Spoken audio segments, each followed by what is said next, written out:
Good morning, I'm Caroline Mueller. We are inching up on that 5 o'clock hour on this Monday, May 5th. Let's check in with meteorologist Megan Desmond for a look at your forecast this morning. Now, Megan, it was pretty foggy when I walked out there this morning. What is it looking like today? Well, we do have some of that low visibility in certain areas of the region. That's just something to look out for if you are heading out. Make sure you're driving slow. But the main story for your Monday is just how cool we're going to be. Here's a look at those current temperatures. Honestly, not that bad in the upper 40s. In some places, see in the mid 40s. However, we're normally in the upper 50s for this time of year, and that trend will continue into the afternoon. Normally, we sit in the low to mid 70s, but today, upper 50s and low 60s might be that sweater weather for today. We do have a little bit of some rain in the forecast though, so a raincoat might be needed as you head out the door this morning. Right now on I-75, right about to see that rain move into the region. Here's a look at the next 12 hours. Again, we have those rain chances on and off throughout the day as that system moves through. Slight chances of some thunderstorms this afternoon. Again, slight chances. So just make sure you bring out that raincoat or umbrella into your start of your work week. Caroline. Megan, thank you. Nearly a year after his death, the family of former Powell County Judge Executive James Anderson is fighting a legal battle. Anderson died last May while moving concrete slabs at a Jackson County construction site.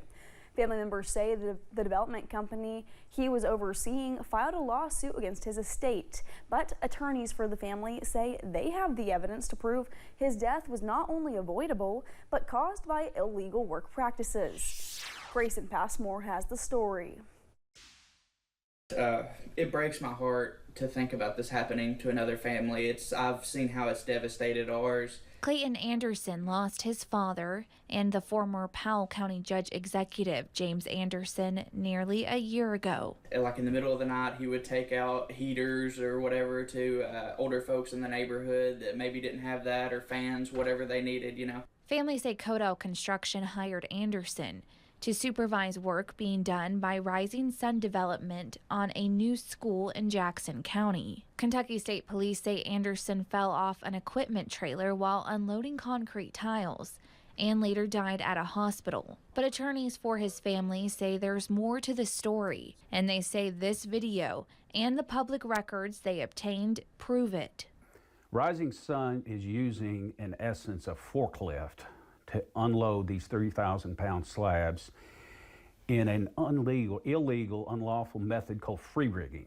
And that's not using the correct equipment. They didn't have heavy enough equipment nor enough manpower. Attorney Robert Roark says Anderson was on the back of this truck. The crew of only a few men unloaded one slab, and before they could remove a second, the driver of the truck moved forward.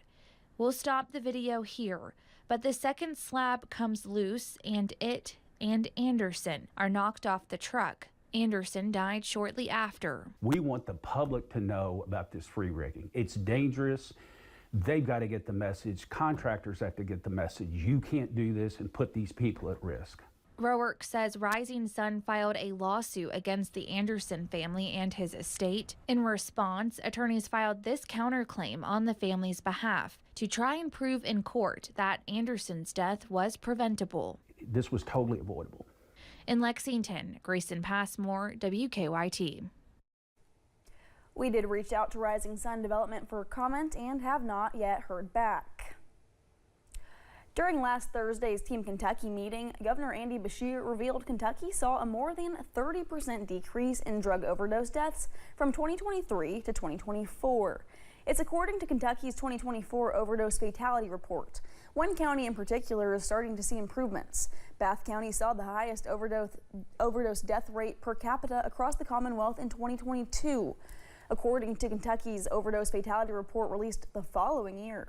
Now, as we approach the halfway point of 2025, officials say there has only been one overdose so far. We would like no overdose deaths here in this county, absolutely. Hearing that it's just one, having just one compared to 20 means that changes are being made. We're going in the right direction. The most recent overdose fatality report says fentanyl continues to be the leading drug in overdose deaths here in Kentucky. A Chicago man was arrested after police seized several pounds of meth and cocaine.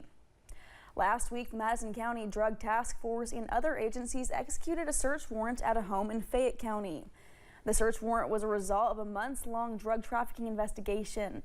Kevin Sanders was charged with multiple counts of drug trafficking as well as multiple counts of possession of a handgun by a convicted felon. The Wayne County Commission in West Virginia discussed temporary EMS locations within the county last Thursday.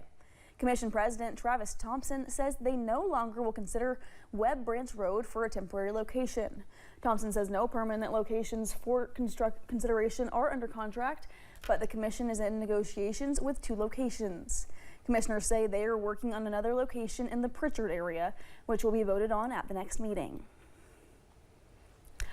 A precautionary safety project is set to begin soon along a section of Kentucky 321 in Johnson County.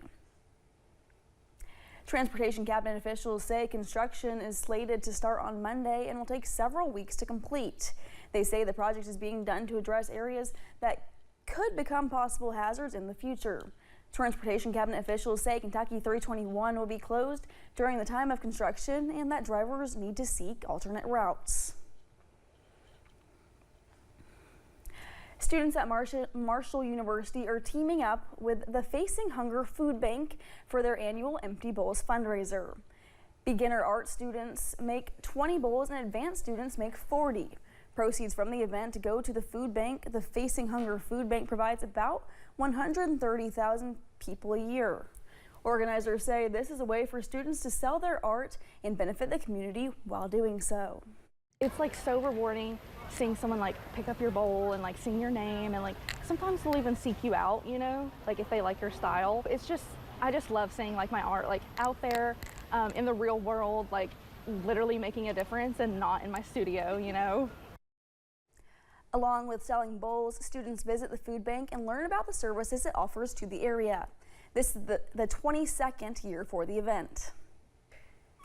There was a big celebration at Dollywood on Friday, the park marking its 40th birthday this weekend.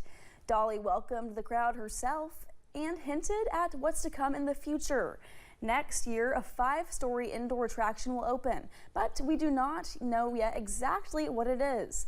Dolly says she is thankful for all the memories.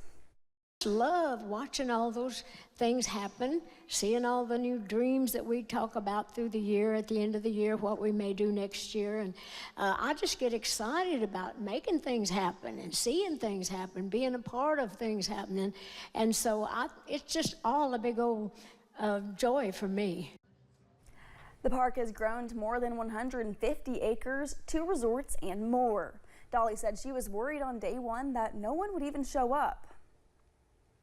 Thanks for getting your day started with us here on Mountain News This Morning. We'll return with what doctors want you to know about prevention of the deadliest type of skin cancer on this Melanoma Monday. And I'll break down today's rain chances up next.